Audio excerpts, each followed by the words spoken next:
Commandant, Generals, distinguished guests and fellow members of the profession of arms, it's my enormous pleasure to be talking to you today and a privilege to make an intervention on this topic. I have only a few minutes to make some points I believe are important, so let me begin. According to the self-proclaimed military futurist P.W. Singer, the winner of the next future military engagements on the battlefield will be the one who adopts technology most rapidly. To Singer and his co-conspirator, August Cole, connectivity and digital integration of the force are everything. With a heady following from the youth sector, their brand of military fiction has widely become lauded as insightful future gazing that illuminates the future. Their conclusions about warfare in the digital era do indeed talk of a perfect situational awareness, precision targeting at the speed of relevance, joint integration across and within chains of command, perfecting decision superiority. In a similar vein, they discuss the bloodless battles fought across cyberspace, control of space being the nirvana of interstate conflicts, and the ability to defeat cities through the simple manipulation of cyber and space payloads. It is a compelling narrative, one becoming commonly espoused by military leaders of not only the US, but also of China and Russia, as well as middling powers such as France, Australia, and the UK. All of their investment strategies and force planning designs press on this agenda, buying in cloud services, designing sovereign space strategies, and raising information and integration to be the central tenets of their warfighting ways, enabled through catchphrases of deployed, dispersed, disaggregated, and destructive power through remote lethality. So let me start with a caveat. I don't believe in this hype and rhetoric about technology, about cyber, about space, or about information. To me, it feels dreamt up by people who have not experienced both sides of the military conundrum. Those who have the combat experience and the reality of what industry can actually deliver. Don't get me wrong, technology has its place, but we should not kid ourselves. It will not and never has been decisive. This is especially true for cyber and space. Next slide, please. So let me begin with a picture to illuminate the idea of the art of war, or indeed the art and warfare.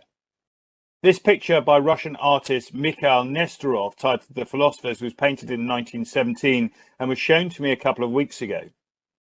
I am, of course, aware for this audience that the theme of digital warfare might not leave you with a positive impression, and that's completely fair. The colours are dull. There's no ones and noughts in the background. There are no flashy signs of connectivity. There's nothing exciting going on. There's no activity of note in the background. And even these two gentlemen don't really appear interested in their discussion. So why should we pay attention to this painting?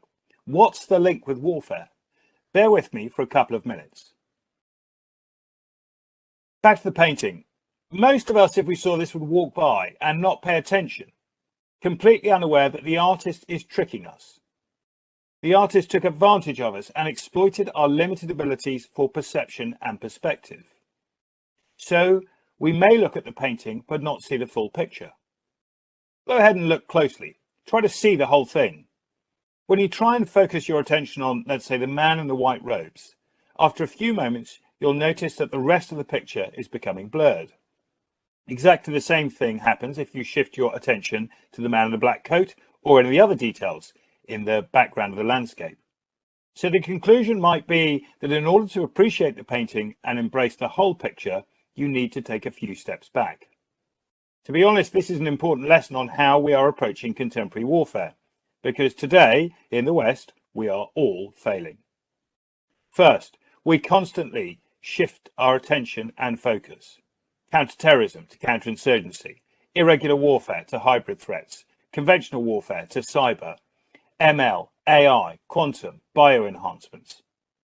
Second, instead of taking steps to gain perspective, we as military personnel are constantly zooming in and examining narrow aspects of the contemporary battlefield and modern warfare.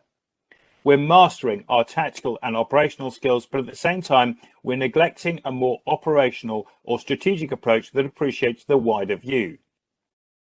The analysis of the latest Israeli Defense Force Hamas campaign in May was full of discussions about subterranean warfare, drones, and machine learning in missile defense.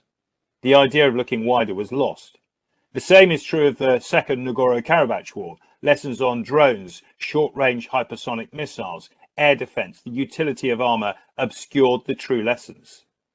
Syria, Lebanon, Nigeria, Iran, and Libya all experience the same problems. The Western fascination with fads, of the next big thing, and of victory are weakening the Western military position in intellectual terms. There is an absence of actual thinking about combat operations across military forces, and a dependency, an assumption that technology will provide a decisive moment, an edge, an advantage will mean that the West will succeed.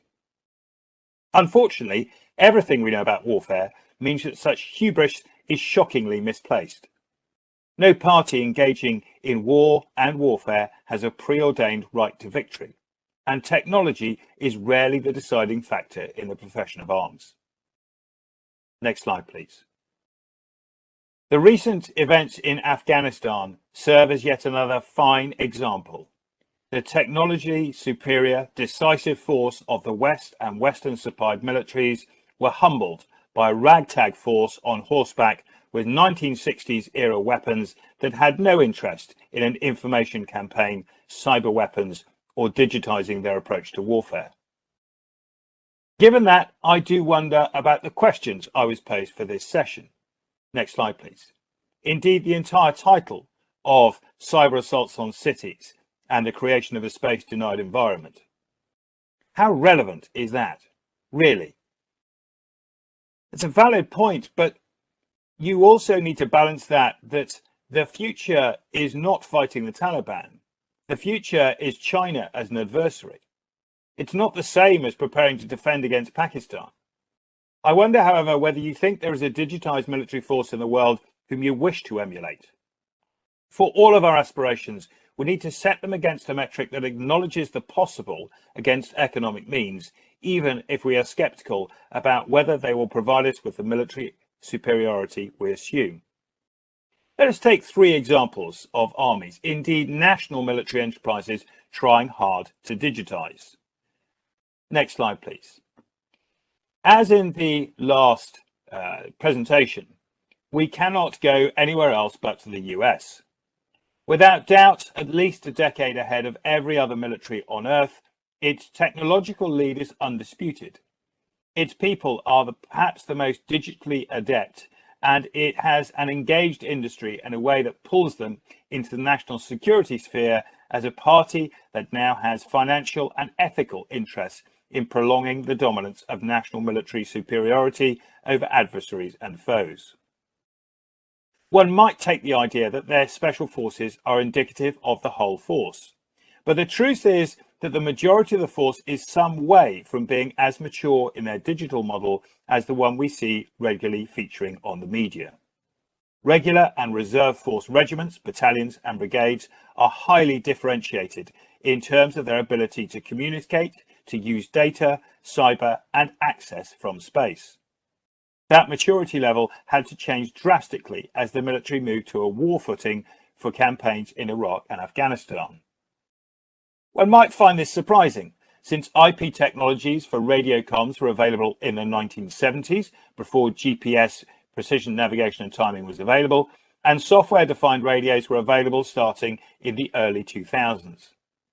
But the scale of the force and the costs involved made a simple command aim to roll them out across an entire force impossible in less than a 20-year period, more than most military careers.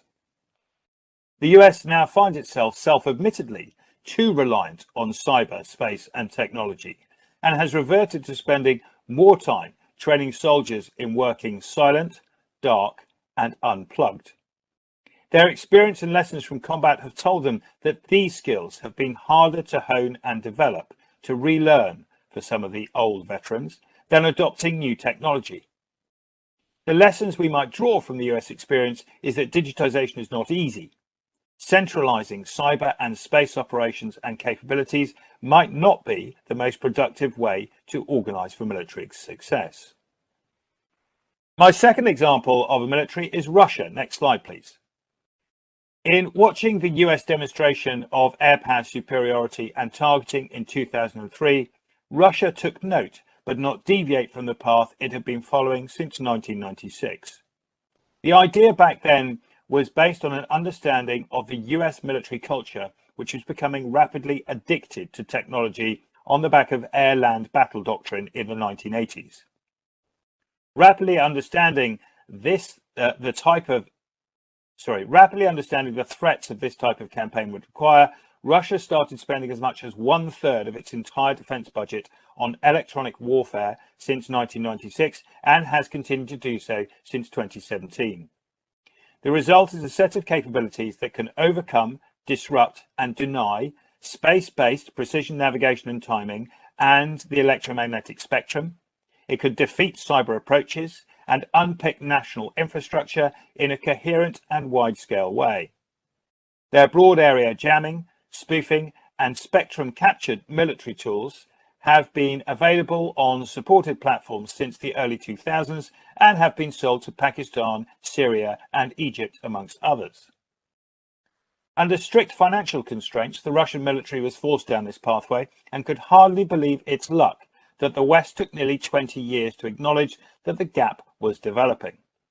Russia thus not only leads in electronic warfare capability, and by quite some margin globally, but has been adept in using broad, blunt cyber access for less sophisticated political, economic, and diplomatic gains.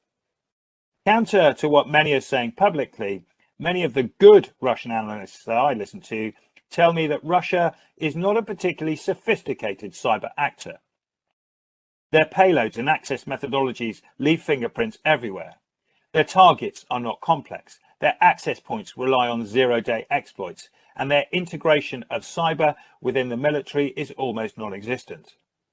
The clear trade-off was made, apparently, early on in the development of the cyber domain between the value of investment. Remember, this cyber warfare has been happening since the 1960s. Instead of falling for the rhetoric from industry about what might be possible, the Russian army chose instead the solid evidence base of what would work. Their force is thus slightly different from NATO militaries. You will be familiar with the integrated nature of Russian army formation. Infantry sits alongside artillery, armor, engineers, medical, logistics, electronic warfare, and air defense within peacetime formations, as well as those activated for actual operations. The performance of their formations on exercises, including the next Zapad series, which starts on the 10th of September, bear witness to this. Given the barracks integration of capabilities full-time, their ability to become more mature, sophisticated, and contextually aware immediately prior to specific campaigns allows them to spend less time in set fit activities, the force integration training, and be ready faster, with fewer issues in establishing cross connection for operations, whether this is just comms, chat room formats, language, or indeed SOPs and tactics. The lesson from Russia is that whilst important, digitization, cyber and space need not be the dominant feature of land force modernization plans or how you fight. Indeed, if judging by tactical success on the battlefield, Russia has been more successful than Western militaries. Their approach to technology is a core feature of this. Next slide, please. My third example is China. The characteristics of the PLA, and by this I do mean the land force, is that they rarely have original military ideas or thoughts. They have strayed from the Russian doctrines that they built themselves on in the 1990s and have become increasingly keen to adopt Western concepts. Force modernization, connectivity, OODA loops, command and control, kill chains, and integrated force design all feature highly in PLA doctrine and ambition. Like the Russians, the PLA watched the US shock and awe campaign of 2003 and were impressed. Rather than seek to circumvent those capabilities, as the Russians did, the PLA sought to replicate them, stealing ideas and platform specifications, whether legally or illegally. Much of the same applied to their adoption of US models of engagement and warfighting. To the PLA, the US is the nirvana of fighting capability that it wishes to emulate. Perhaps this might be their greatest weakness, something we could return to in questions if you wish. Yet the PLA land forces have become much weaker than their sister services in the PLAN and the PLA Air Force, and even the rocket forces in demanding and getting budget allocation, funding, and research and development expertise. This has had a significant impact on the PLA's ability as an army to adopt its required platform modernization process, and has also become a subservient partner in the idea of digitization across the military force. So whilst the Chinese Navy, Air Force and rocket forces are progressing at considerable pace, the army is falling behind. And we also need to be aware that they all started from a position considerably different to their Western counterparts, and with a culture and doctrine that does not necessarily suit the tactics, equipment and connectivity their equipment plans are putting in place. Having an army suited for a border war with Russia does not make it suitable for adaptation to the expeditionary mindset that Chairman Xi has in mind. As an example, we might examine the kill chain issues that have been such a high priority for research and development, technological advancement and spending over the past 5 years. The requirement for the PLAN and Strategic Rocket Force to be able to target and deliver real-time data on adversary platforms that are moving necessitates a set of C2 and situational awareness tools that require and enable dynamic targeting over strategic distances. This in itself has required the curtailment of the Chinese army modernization of armor, combat support, combat service support, and digitization. In a narrative that might be familiar to this audience and your counterparts across NATO structures, the army are paying for the modernization of navies, air forces, and strategic capabilities. China is in the same position, but has started at a much lower baseline. Excuse me. In space, China has and is progressing fast, aggressively, and on a broad basis. Domination of space has been a key facet in the PLA modernization and strategic capability development plan. Yet in doing so, many analysts also appreciate that the use of their strategic space tools would represent a nuclear option that would have significant blowback on them. So whilst they might be able to continue to achieve precision navigation and timing through their own GPS system and to employ space-based C4I-STAR, including the use of those systems for PGM targeting, the reality is that this would cause global levels of economic disruption, which would leave them in a most difficult position post-conflict. China, like the US, has integrated space at the strategic level and not below, whilst the Chinese Navy, Air Force and Strategic Rocket Force are all plugged into the requirements for Chinese space systems. The PLA is less connected. Certainly below the highest levels of command, the understanding of space and cyber as it might contribute to operational tactical planning is meagre. So what? Next slide, please. The first one is on military time. Formerly known as Navy time, the reason should become clear. Platform procurement programs are known to be taking longer and longer periods of time to happen. In the UK, the aircraft carrier program started in 1985, was politically improved in 1996, and was commissioned as a platform in 2019. It's due to have a whole life of 70 years. HMS Queen Elizabeth will be operating nearly a century after she was adopted. Frigates, destroyers and submarines similarly last from 50 to 75 years from the idea to decommissioning. There are limited abilities to change them during the hectic programs of their lives, and then only in an incremental fashion.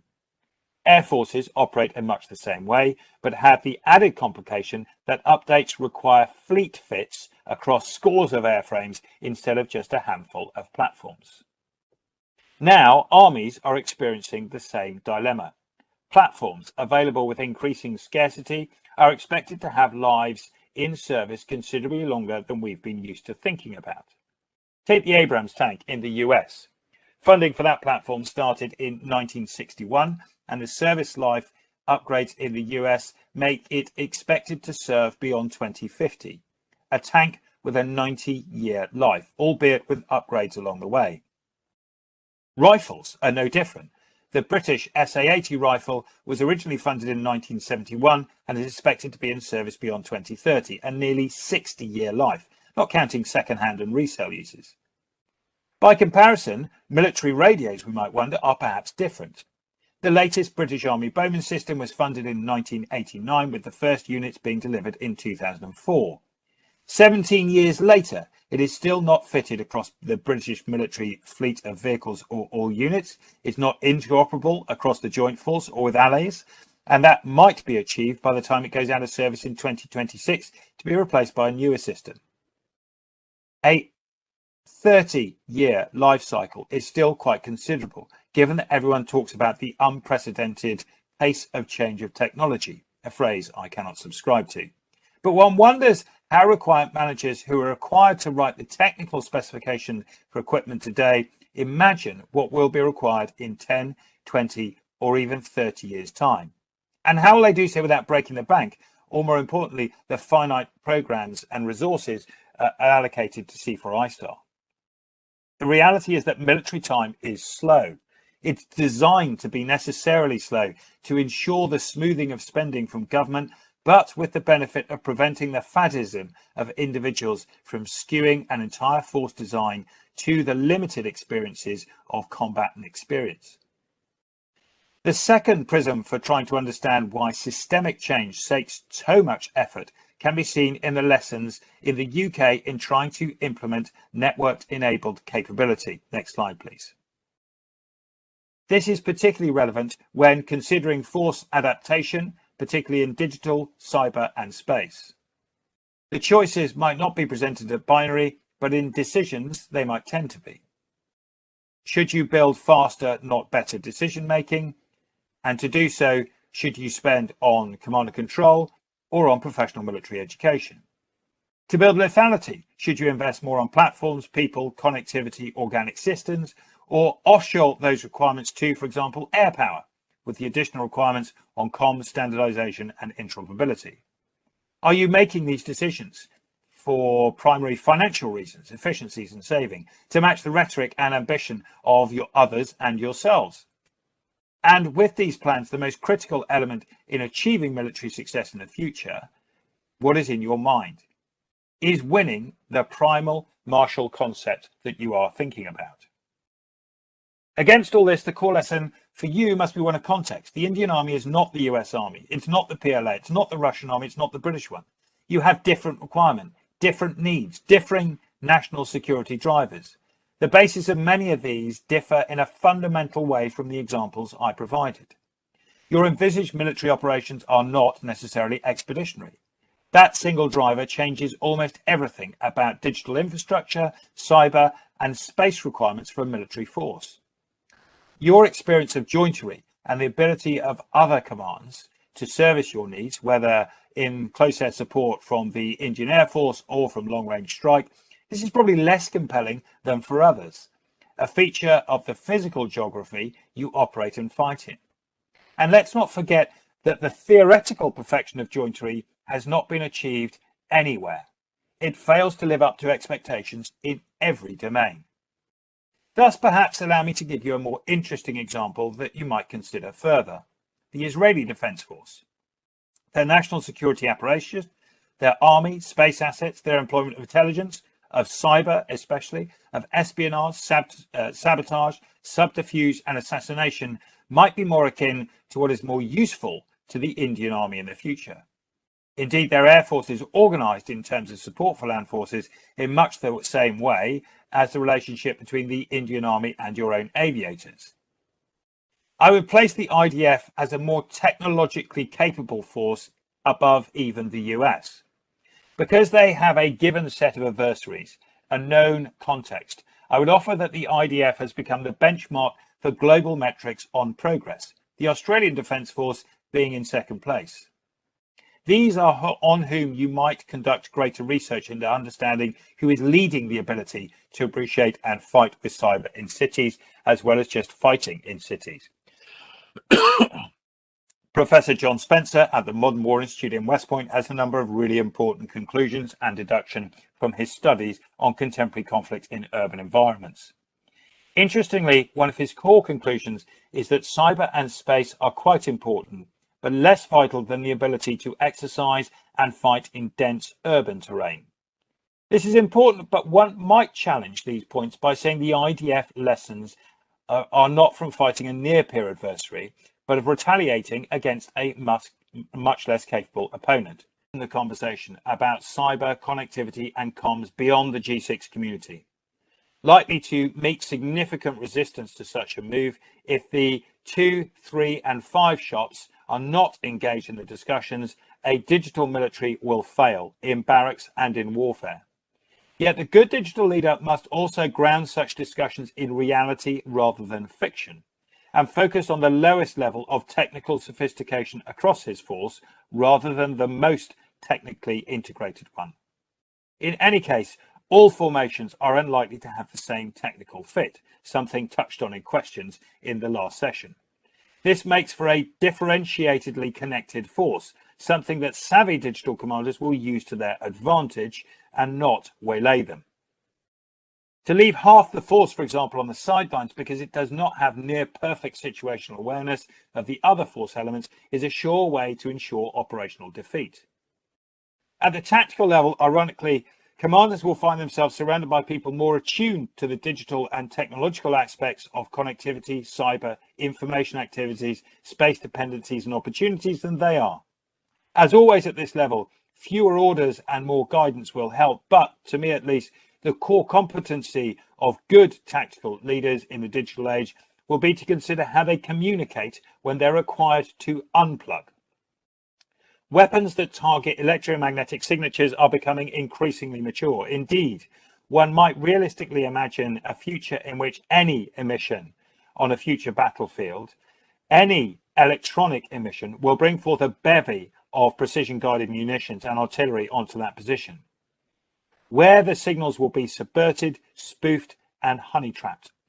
The secret to success of warfare in the digital age is more likely to be an ability to avoid connectivity rather than to maximize it.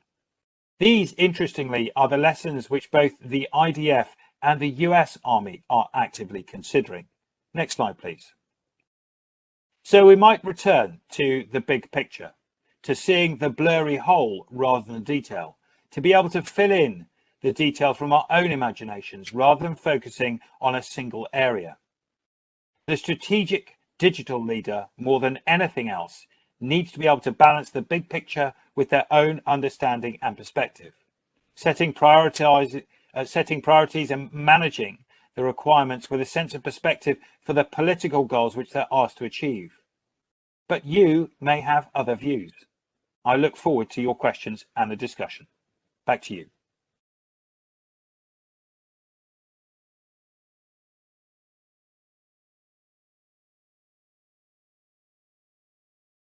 Honorable members of the Indian Defence, dignitaries, chief guests, esteemed participants, it is an absolute privilege and an honor to share some of the family experiences that we have from a very perspective coming from business and entrepreneurship.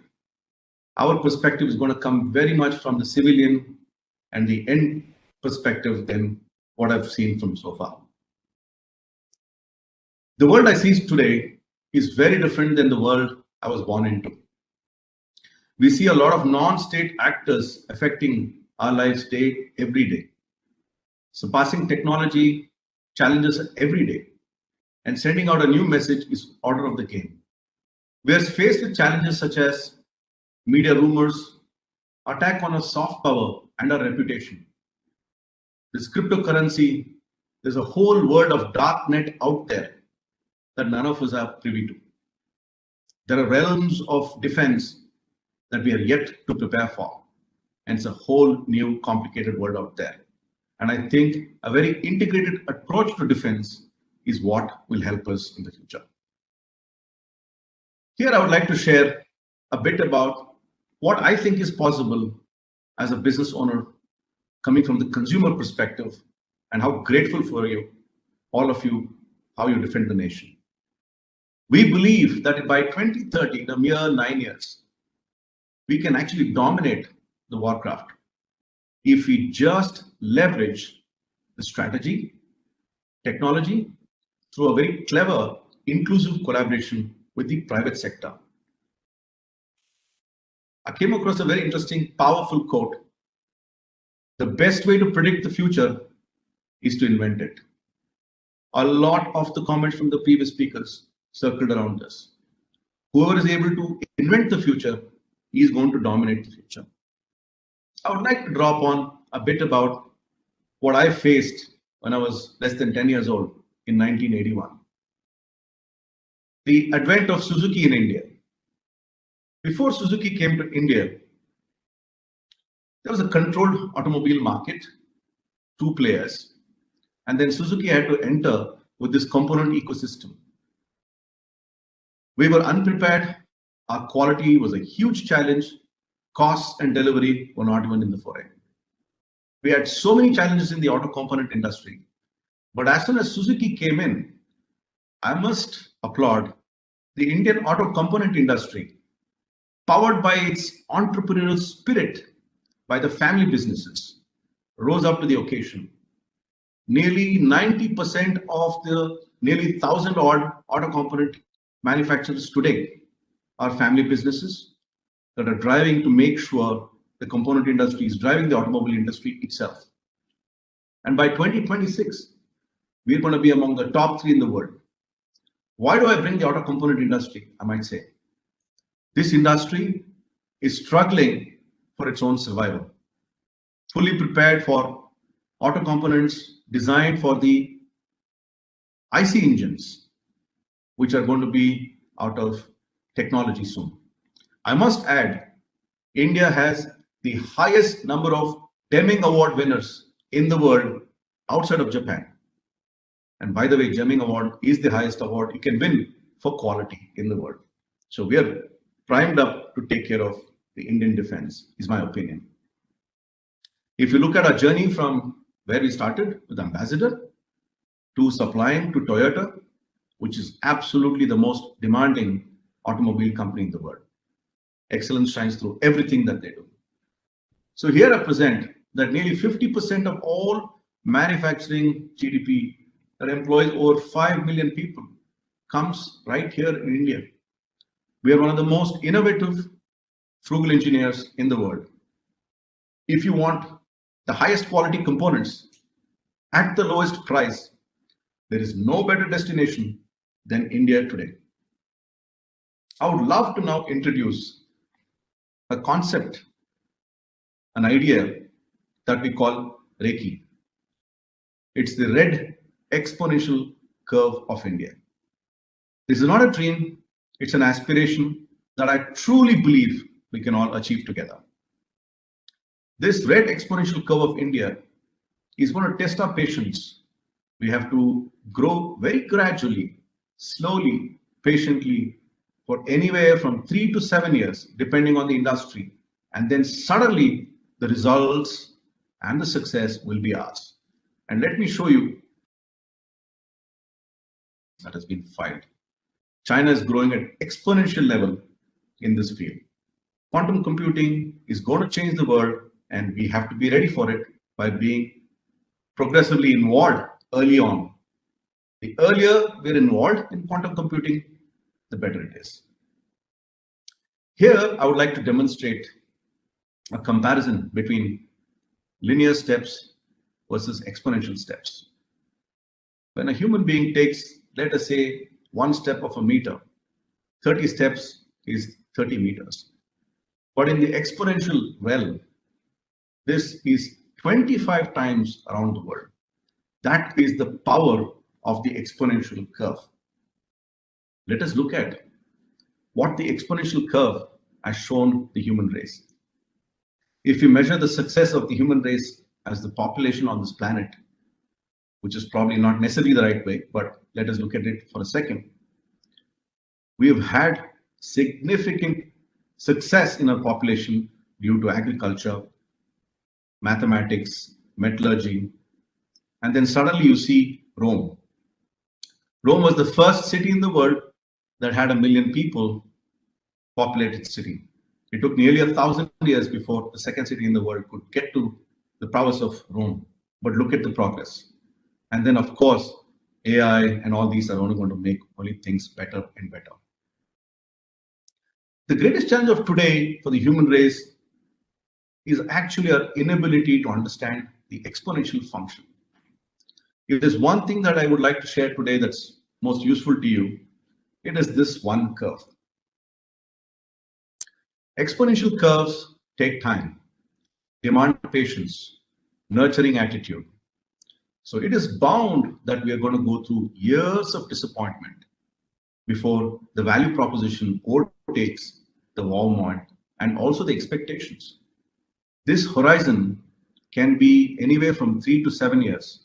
In the most sections of any industry, this looks like about 7 years of patience before there is any big value that we can all see. So a lot of patience is required in this space. Let me allude to the Amara's law. I heard the previous speaker and questions about how to leverage an existing startup industries, businesses that are well established in India. I would like to highlight the fact that the decision-making horizon needs to be at least 7 years. It cannot be a transaction. Most of us overestimate the effect of technology in the short run and completely underestimate its power in the long run. This is magical iPod with 1,000 songs in his pocket.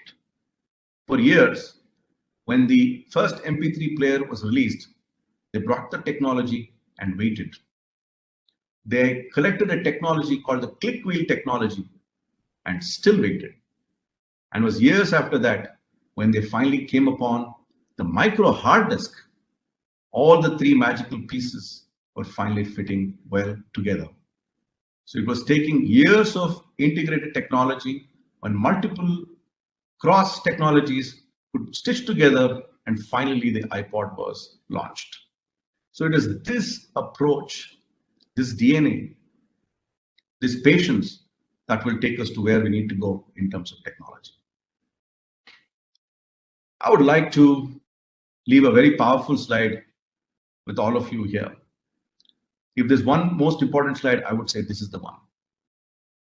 Innovation versus disruption. Innovation is doing the same things better. It is what Toyota is perhaps doing today, improving 5 to 10% year on year and making the product better and better over the years. Automobile has been over in this world for more than 100 years. This is innovation in this industry. This compared to disruption is completely different. Disruption is doing new things that make the old obsolete. A very powerful distinction. Innovation versus disruption.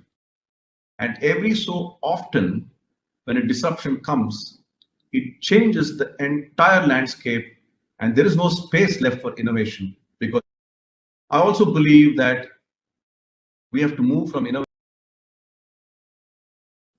which begs us to absolutely have at least 7-year horizon. I keep repeating, 7-year horizon is the engagement required.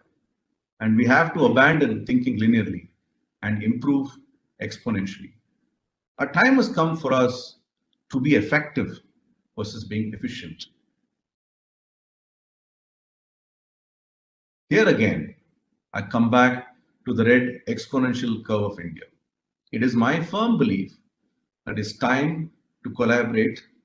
A lot of collaboration is required between the defense of this country, the private sector, startup, the unicorns, the intellectuals, to work together to get onto this curve,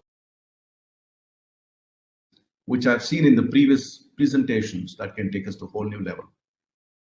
We don't claim to be experts in any of these, but it is the integrated approach to defense that is going to make all the difference, from geo-mapping to smart weapons, automated decision making, machine learning, surveillance and tracking. All these are integrated part of defense of the future. I had the good fortune to meet this young man. He's advising the cybersecurity of some of the biggest companies in the Bay Area. I'm not sure why he would not be keen to support this great nation itself. So it's these kind of private entrepreneurs, talent pool that I think this country could tap in. This, of course, between intelligence and surveillance, is the need of the hour. We have to invest a lot in autonomous vehicles, aerial, ground, or underwater. There are also some need of the hour technologies, hack-resistant communication, directed energy weapon systems. Drone swarms is the big one that's making a lot of news. And look at media forensics that needs a lot of attention today and intervention to make sure there is control. There are a few collaborative outcomes that is possible by the Indian defense collaborating, I would say, the top 5% of this country. We also, as a family business, face this big challenge. We were somewhere between the early majority and late majority to adopt technology or anything new that was thrown on us. It was a lot of considered effort that made us push ourselves, moving from these sections of the curve to becoming innovators and early adopters. And it is only after we chose to become innovators and early adopters, we realized the power of these positions. Although there is a lot of money, time, energy, patience that is consumed, we still have to jump this chasm before anything can see the light of the day. There are many, many failures in innovation and early adopters, perhaps the most, but only the brave jump the chasm and get to the early majority. And from there on, success has always been behind the most innovative and early adopter companies. Facilitate technology and products and services to come out of the startup ecosystem. It is my belief that the defense of this nation needs to have at least a 7-year horizon. In order for the startup ecosystem to be successful, it is not just enough to do a business transaction. A startup ecosystem needs nurturing, incubator spaces, maker labs, accelerator programs, mentors, stable income. Again, at least a 7-year horizon to handhold and work with them. And this whole ecosystem can create a hassle-free procurement of prototypes, following lean and agile models for feedback in pursuit of niche technologies, which Indian defense again should encourage the startups of this nation. We have one of the most vibrant startup ecosystems in the world, and we should definitely leverage it. I also want to share that I've personally been involved in these industry associations. They come with tremendous capability, leverage, and access. Take, for example, YPO and Entrepreneurs Organization. There are plenty of entrepreneurs in India that would love to contribute and serve this great nation. We could form a core group, as it was mentioned in the previous talk, where I think it needs to be beyond one group. It needs to be a consortium of well-being, very competent, forward-looking futurists supporting this great nation. We talked a lot about ACMA, but I think the most power that this country has is the leverage from its entrepreneurship, because we seem to have done so well in business in general. So I would highly encourage defense, and we would more than be glad to volunteer to help form this core group that can help defense of this great nation. It is my belief that together is better. It would be an honor to serve any way possible to make this better for all of us. Jai Hind.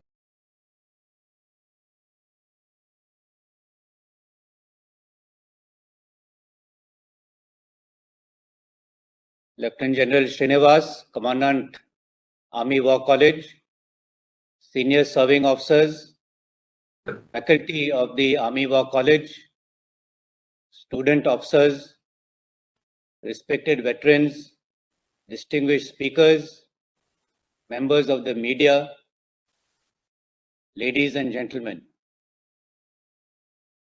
At the outset, I would like to compliment the Army Commander Artrack and the Commandant Army War College for undertaking this seminar, which has now become a flagship event to deliberate on contemporary issues on doctrine and strategy.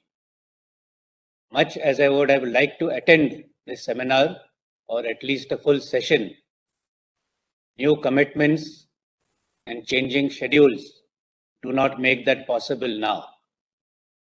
I have just attended the later part of the morning session, and I'm sure that the seminar has much to offer on this interesting topic of transition to digital era warfare.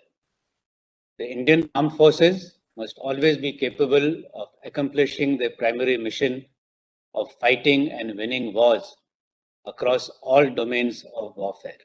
To stay effective, the military must anticipate the changing character of warfare and identify capabilities needed in future conflicts. Globalization and rapid diffusion of niche technologies has turned conflicts into increasingly hybrid and asymmetrical contestations. The speed of current breakthroughs has no historical precedence. These new forms are characterized by fusion of technologies with blurred lines between the physical and digital spheres. Almost all of these technologies have potential military applications and a disruptive impact on modern day warfare. This change is already making certain core competencies irrelevant and creating the necessity of acquiring new proficiencies. Improved situational awareness, fusion of sensors, faster decision making, use of autonomous weapons, loitering ammunition, and integration of artificial intelligence into every facet of warfare will necessitate changes to warfighting doctrines, organizations, and structures, and not to forget our training methodology. We need to identify the main drivers of military in the digital era warfare. Some of these are artificial intelligence and autonomous systems, hypersonic weapons, biotechnology to improve effectiveness and augmenting capabilities and survivability of soldiers, and information and communication technologies to ensure effective networking and improved decision support systems. The evolving drone capability is just one example of how the fast pace of digital technology has impacted modern warfare.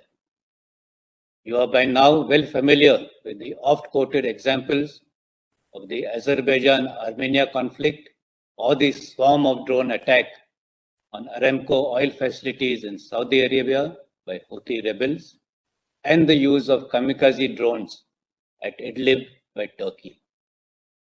Enough has also been written about the recent drone sightings along our border areas on the Western Front. These are new threats of digital era warfare that all armies need to prepare for. In the non-kinetic domain, information warfare has seen the impact of social media in conflict zones to create disinformation and panic. Even as I speak, the social media is already shaping the narrative on Afghanistan in more ways than one.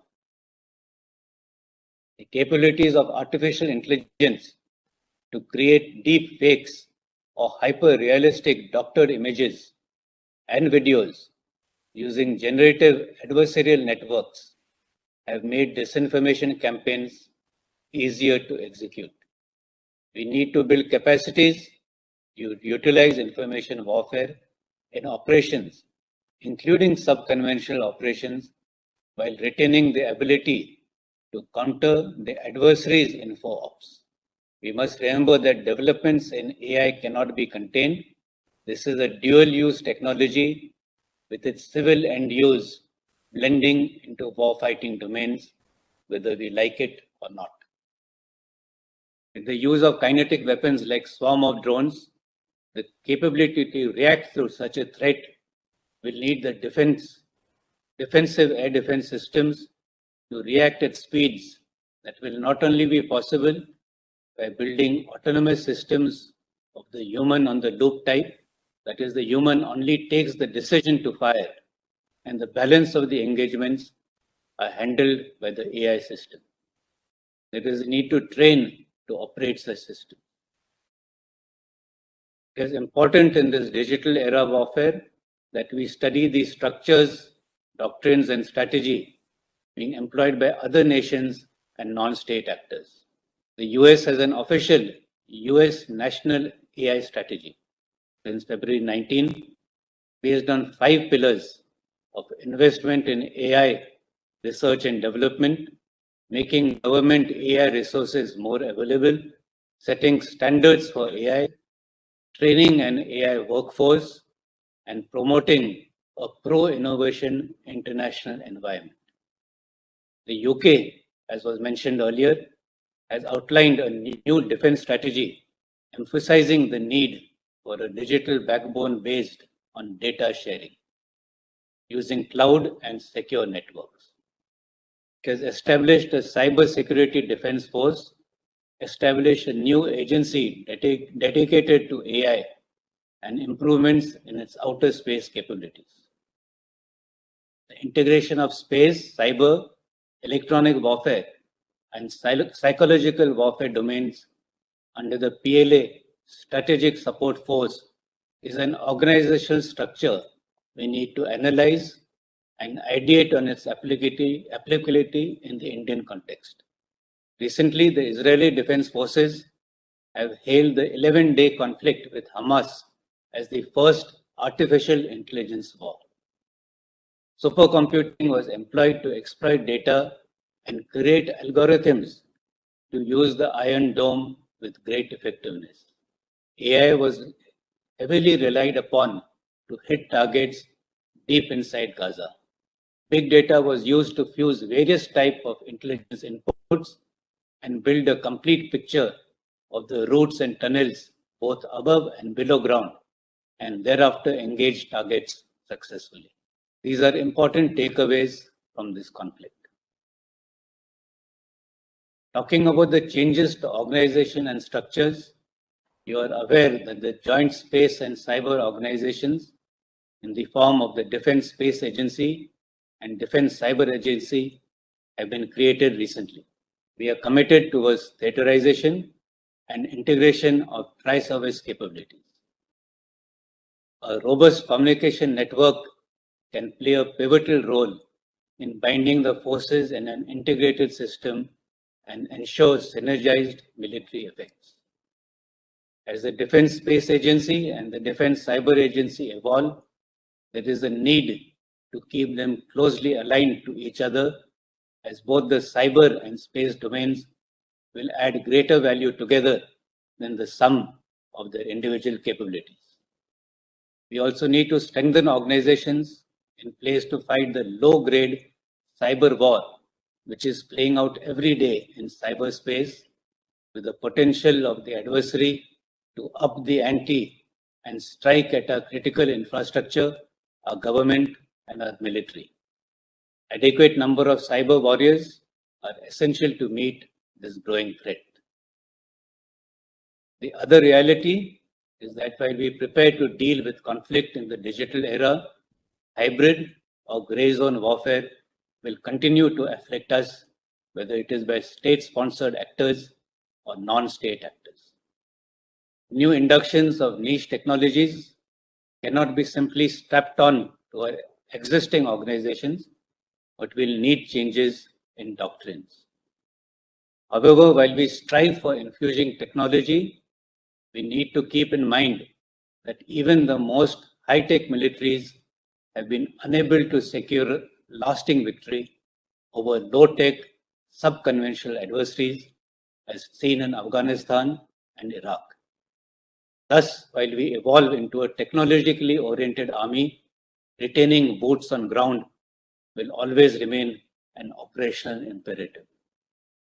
While we have invested in or are in the process of supporting research in drone swarms, hypersonic weapons, military 5G, hyperspectral satellites, loitering ammunition, and drone capabilities, we have to ensure the best weapons and protective equipment for our soldiers deployed in inhospitable terrain.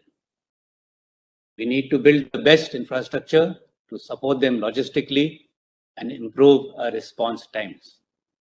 There is thus a need to augment conventional capability. All these need to take place in an era of finite budgets.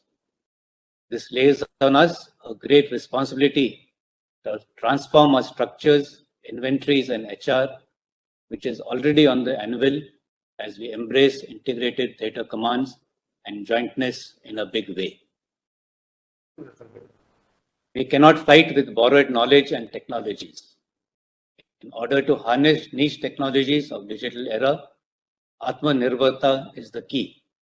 It is a foregone conclusion that no nation in this highly competitive environment would like to hand over the technological edge except at exorbitant costs. Thus, the only option available for us is to develop indigenous niche technologies to stay ahead of the technological curve of our adversaries.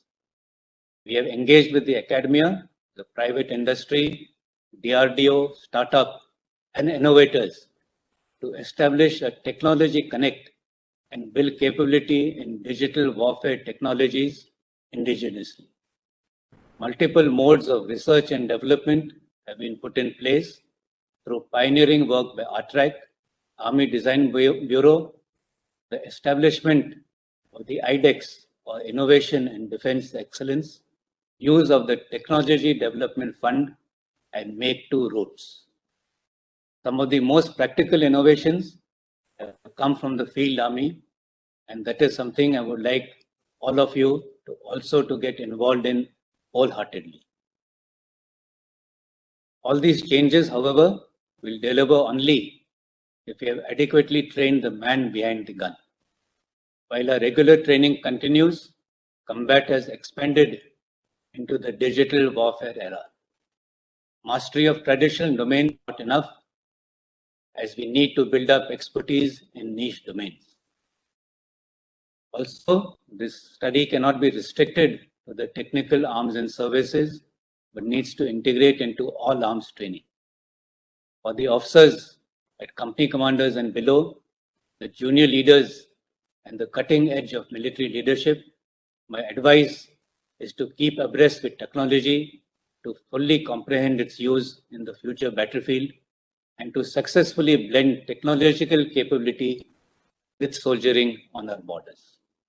The changing character of warfare and AI-based weapons necessitate that we fully understand the intricacies of the laws of armed conflict so that we can ensure the principles of proportionality, military necessity, distinction, and unnecessary suffering while employing autonomous weapons in warfighting.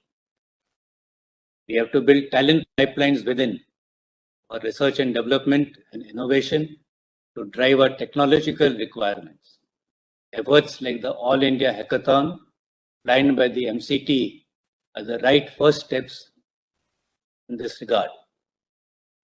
To conclude my short address, let me emphasize here that the need of the hour is to continuously assess the manifestation of future threats and update doctrines and response options across the complete spectrum of warfare. For the Indian Army, it is the acquisition of research and development or recruitment of the best human resources. Quality and not quantity has to be the mantra. I'm sure there would be a number of valuable action points and takeaways from this seminar, which will serve as major inputs for our track to recommend a technological roadmap along with necessary changes in warfighting doctrines for the Indian Army. I look forward to your feedback after the seminar. In the short while that I have attended the seminar, and from what I could gather from the speakers and various question and answers, Professor Roberts gave a very fine example in the painting that he had shown of how we must be able to zoom in and out to understand the greater picture. We must focus on our job, then zoom out to see where it fits into the greater strategic picture, and then zoom in again when we want to execute it. There was also a question regarding the budget. Of course, budgets will always be finite, and we will have to find ways and means to make the rupee stretch longer. As far as foolproof systems are concerned, there is nothing like a foolproof or fail-safe system. Everything has to be seen time and again, and even our antivirus software, for example, needs to be upgraded every once in a while. So as I said, there would be nothing which is fail-safe or foolproof. These were just a few of the observations I had in the short time that I was here. In the end, I would like to once again compliment the RTRAC and the Army War College for conceptualizing and conducting this seminar. I would also like to thank the esteemed speakers who have participated and who shall be participating over these 2 days for sparing their valuable time and to enlighten us with their wisdom and perspective. Lastly, I would like to advise all participants that these discussions should not remain limited to the seminar. You must regularly keep yourself abreast of these changes and take these discussions to their expected outcomes wherever you are. Valuable insights need to be pursued to their logical conclusion. Thank you. And